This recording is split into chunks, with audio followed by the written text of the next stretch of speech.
साहित्यिक स्रोत पर बात कर रहे हैं। इतिहास की जानकारी के साहित्यिक स्रोत में भाग 1 जो था, जिसका वीडियो पूर्व में जारी हो गया है, उसमें हमने पढ़ा था धार्मिक साहित्य। धार्मिक साहित्य में ब्राह्मण साहित्य, जैन साहित्य और बौद्ध साहित्य के बारे में हम पूर्व में पढ़ चुके हैं।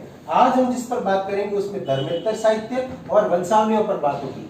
इसमें भी अभी जो शुरुआत में कर रहा हूं वो धर्मेत्तर साहित्य की कर रहा हूं। इस श्रेणी में प्राचीन भारत में धर्म के अतिरिक्त अन्य विषयों पर लिखित साहित्य जो लिखा गया वो आता है।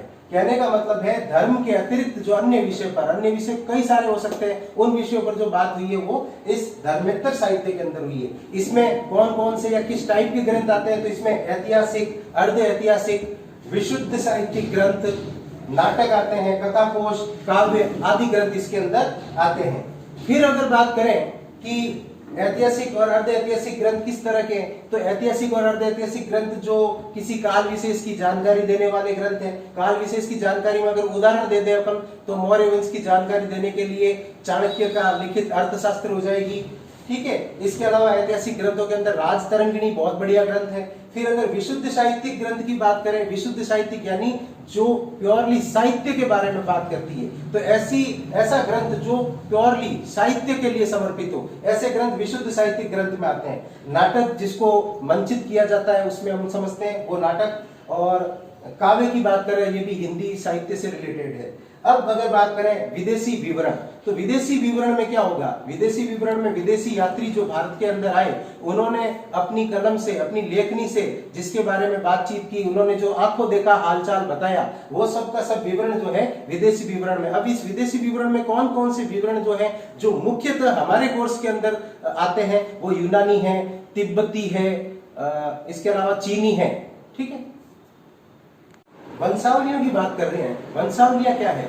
वंशावलियां वो है, जैसे अगर भारत की बात करें तो भारत में ये शुरुआत से ही एक सिस्टम रहा है, एक प्रचलन रहा है, जिसमें परंपरागत रूप से प्रत्येक परिवार अपना रिकॉर्ड रखता है। मतलब अपना किस तरीके का, जैसे उनका रहना सहना था, रहना करना किस तरीके का था, काम धंधे किस तरीके के थे, समाज में प्रतिष्ठा कैसी थी, उस सब का एक लेखा जोखा होता था। वो लेखा जोखा करवाने की परंपरा रही है भारतीय समाज के अंदर। ये परंपरा शुरुआत कहाँ से हुई? इस परंपरा की शुरुआत रही होगी ऋषि मुनियों के द्वारा। ऋषि मुनियों का उद्देश्य रहा होगा समाज को सुसंस्कृत और सुव्यवस्थित बनाए रखने के लिए इस वंशावली लेखन की परंपरा की शुरुआत की गई थी। शुरुआत ऋषियों के द्वारा हुई और उसके बाद में ये परंपरागत रूप से भारतीय परिवारों के अंदर निरंतर बना रहा।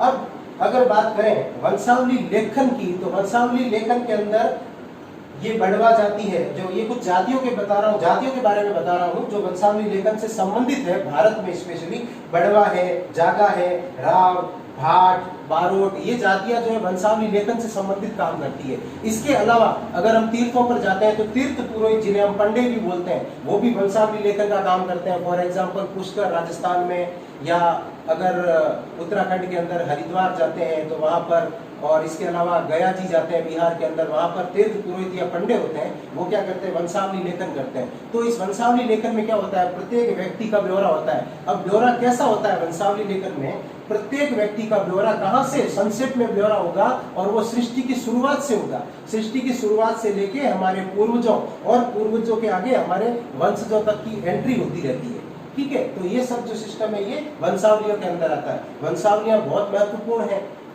फिर अगर बात करें वंशावली का महत्व इतना ज्यादा क्यों बढ़ जाता है, तो भारतीय साक्ष्य अधिनियम 1872 1872 के द्वारा न्यायिक तथ्य के रूप में स्वीकार योग्य है। वंशावलियों को न्यायिक तथ्य के रूप में स्वीकार किया जाता है भारतीय साक्ष्य अधिनियम 1872 के द्वारा। इसी वजह से वंशावलियों का महत्व जो है वो बहुत बढ़ जाता है।